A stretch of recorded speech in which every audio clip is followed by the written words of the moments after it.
Welcome to It's No Secret. I'm Catherine Cuellar. During their first semester at the University of Texas at Austin, David Garza and Chris Searles progressed in just a few weeks from playing with bassist Jeff Haley for tips to recording. In this episode, they reminisce about live jams captured on 4-track and jambox, which became their debut cassette.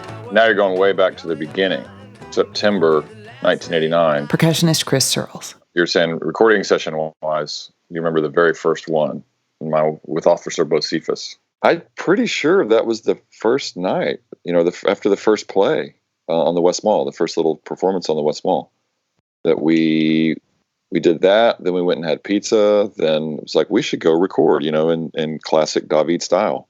And you're like, okay, I'll call my friend Matt Mailer. And we didn't expect, it was the same kind of thing as we just thought, well, let's just see if we can pay for this. Bassist Jeff Haley. By making some do-yourself recordings. Need more pizza. And it's fun. And it's better than studying counterpoint. and reading about leitmotifs and Verdi. So we... oh, God. That's a funny memory. We decided to get together at your apartment and record on a 4-track recorder. And so then that's why it started so late. Is because it took a while to get everybody together. So then we got together at my place at 8 or 9 or whatever, and then the tape started rolling at 10 or 11. And it didn't take that long, but still, we were playing at 2:30 or 3 in the morning. Having the time of our lives, just kids with instruments. We got my friend Matthew Malo to engineer it. Turn the knobs, press stop, press play. We used short 58s to record, and we did 6 songs. I'm pretty sure at least some of them we'd never played before. We probably took your futon mattress, and put it against the door for sound installation. Yeah, we were in the kitchen and the little living room. There was it was a 2-room apartment. And one of the things I love about that session is that you played your drum stool with your drumsticks.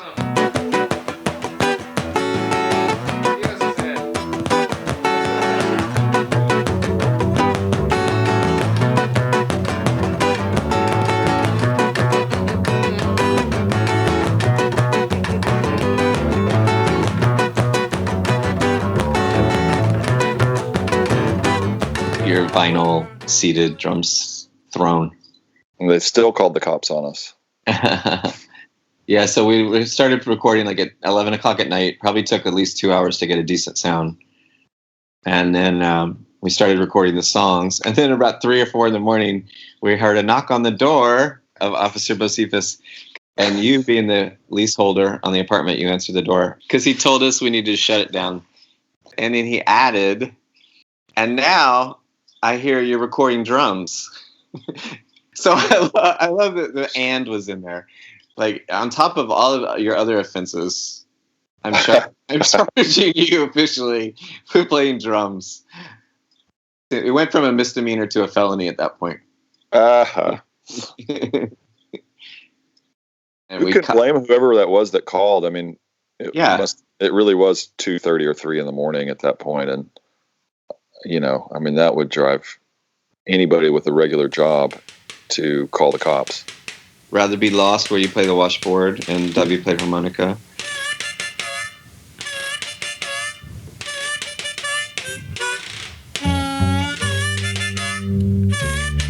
The washboard's kind of loud. That might have been one of the offenses. Now I hear you're washing clothes.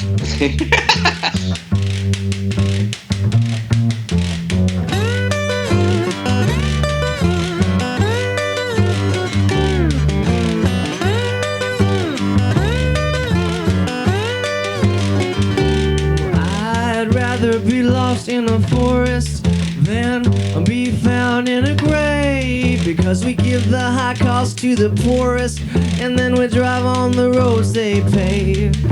The garden I have I will always water, though it may never grow. The questions I have I will always wonder, though I may never know. I say do-ba-da-ba-dum, do-ba-da-ba-dum, do-ba-da-ba-dum, oh-oh.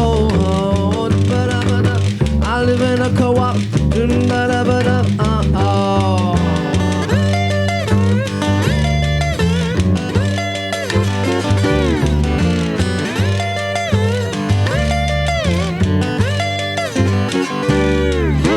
Stratosphere, Jupiter, nuclear wars. I'll see all these on my next vacation if I save my money and keep my grades up.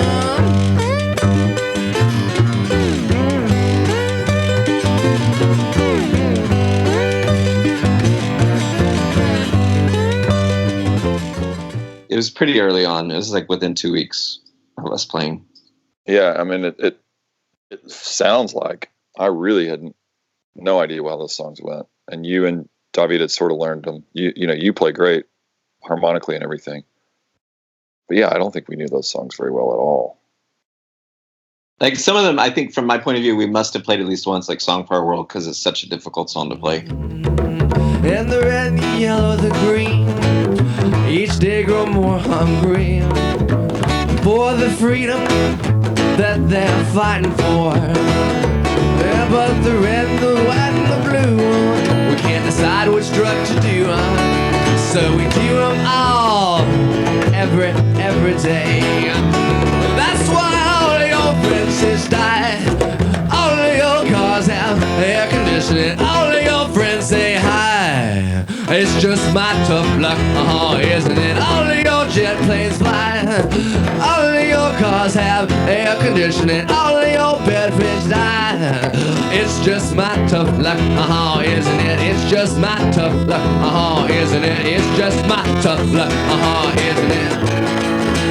What does this all mean? What does this all mean? What does this all mean? What does this all mean? Where do I live? David Garza, lead singer, songwriter, and guitarist. Los Angeles, in the hotbed of homelessness.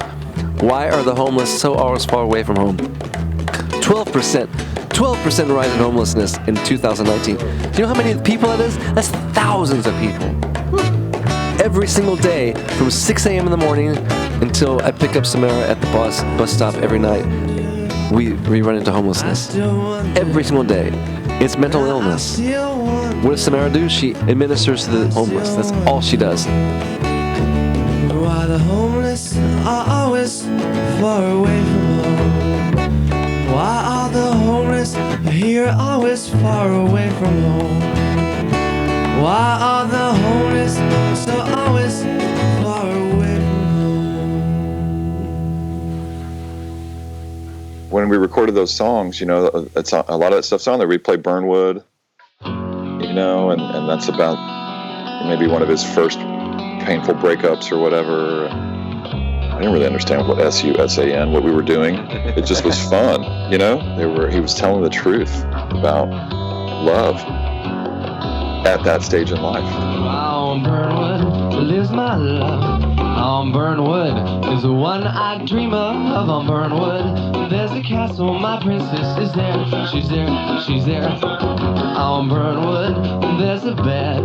On Burnwood, my love lies her head. On Burnwood, there's a castle. My princess is there. She's there. She's there. But deep in me, I really mean it. Deep in me, I can't conceal it. Deep in me, I'm gonna squeal it. There's no way I can never get away. SUSAN is mine. I think of her all the time. Now I'll say it one more time. SUSAN. Burnwood was amazing. It's my amazing, like truly my high school girlfriend. I mean, like Richie Valens had Donna.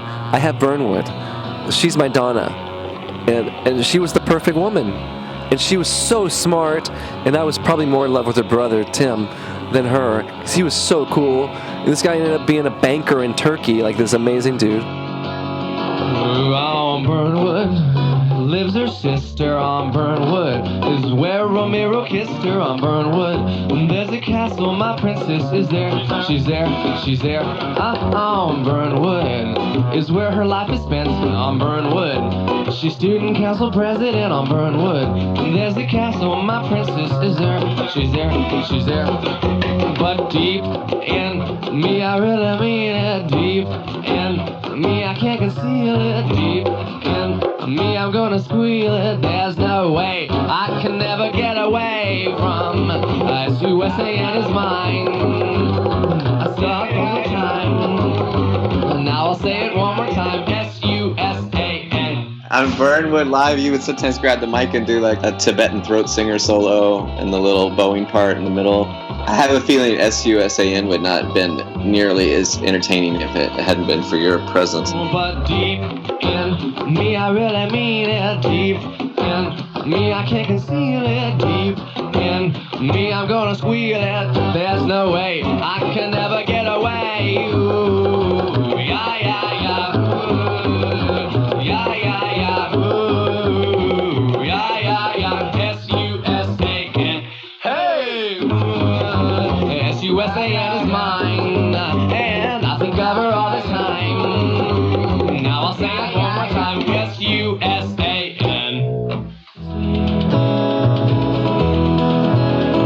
But in my family, we're always happy as we can breathe in my family.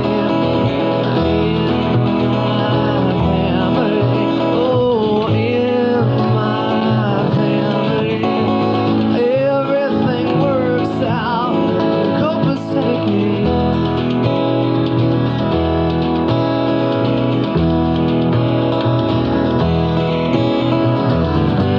We don't steal from blind men. We don't steal from blind their king.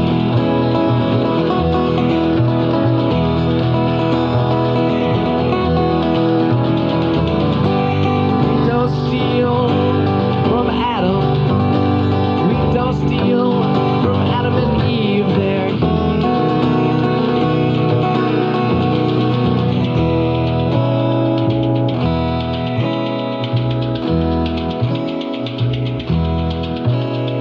Well, that was so dear to me. We never re-recorded that, I don't think, because it was perfect. I think that was our first moment of wisdom in Twang, is to not go back and revisit that, and to leave that for the people that were really there. Raphael, Joel, people that we really, really loved that were there. All those nameless like Mark and Matt and the crazy kooky people at Taos Co-op that really were there, because you need those people.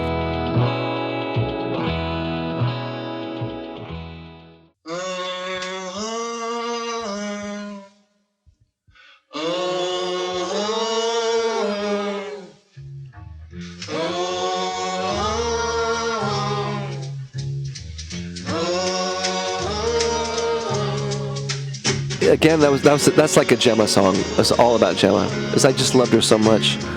I just thought that she was going to be my whole life. So irate, I'm your saint.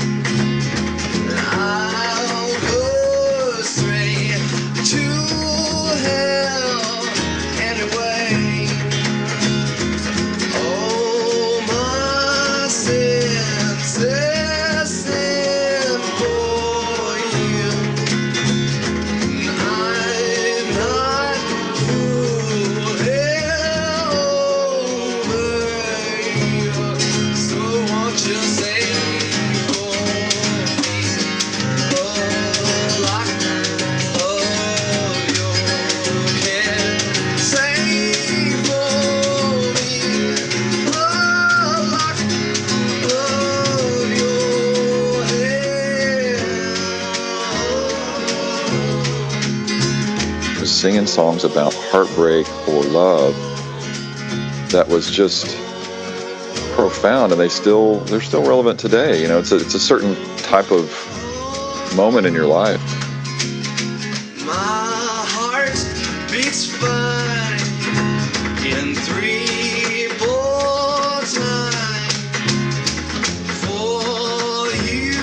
I stop listening to Patsy Cline, but all day I'm just waiting like a bad doctor.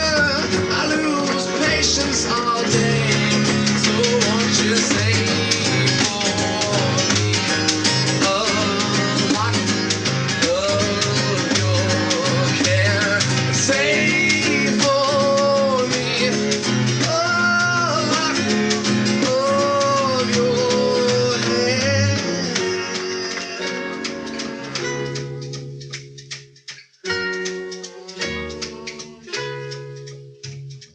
I think one of the things that you really brought to the table, besides your drumming, is the element of humor. I think you were like the rapping. I think was at least 50% coming from your energy. I Grab the take full mic. credit for the rap. 100%. I'm funky, my peanut butter's chunky, my favorite clown is funky, and I like my trees trunky. I'm grooving on the bass, all over this place in your funky, chunky peanut butter face. Hit it, pause,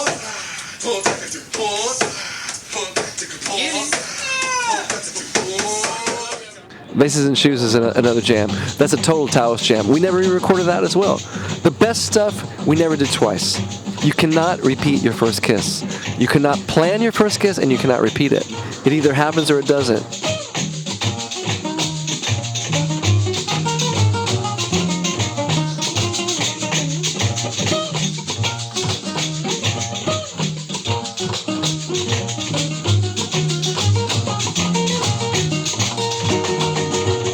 Love is love, and hate is hate. I'll fall for you before the night's too late. Love is love, and all is all. All I ever want you to someday call me, because I still want you. I still want you. I still want you. I still want you. Without a doubt. Again, never re-recorded. It's perfect. Did we even record it? Is it really recorded? It was done. It was live.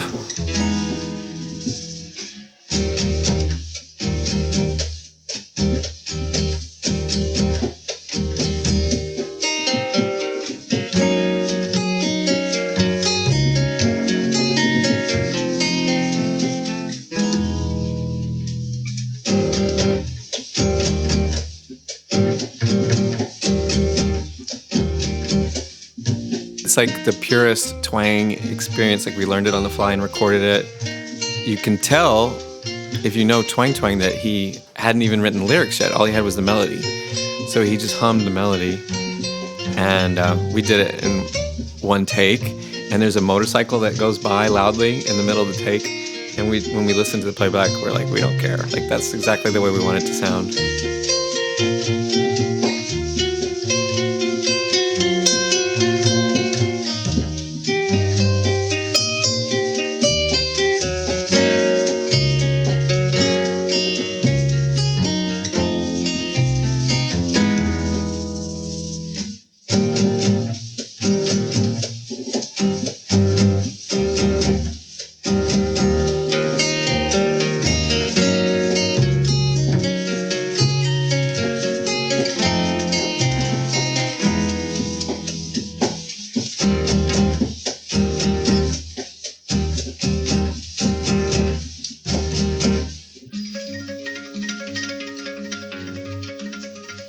10:15 was amazing because that was when I realized that these brothers, that we really had love, because it was about melody, not about lyric. 10:15 wasn't me singing, oh, it's October 15th, and I'm hanging out in Taos Co-op. It was a melody, and it was a rhythm, and that rhythm is a wapango rhythm. It's a Latin rhythm that these brothers knew enough to realize this is real, in terms of being an ethnographer or whatever, ethnomusicologist. These guys knew, like sometimes when you play poker, you pass. These guys passed on that. They're like, we don't know that we're gonna hold our cards on this one. Let this fool do what he was doing, because I was riffing on a rhythm that was deep in my soul. This is really good at that time. But This is very good at the global vision. She Sleeps in Her Dreams is basically 10-15 redo. Oh, yeah. I never thought of that. It's again, it is 3. Tune, tune, tune, tune, tune, twang. Jefe Surly's David Tesses. Dun, dun, dun, dun, dun. No one's at her side. Her smile is 4 feet wide. I've seen her sitting on her knees outside the bakery. I really don't remember because I was half asleep at that point, and it was for me that was like a slumber party from heaven.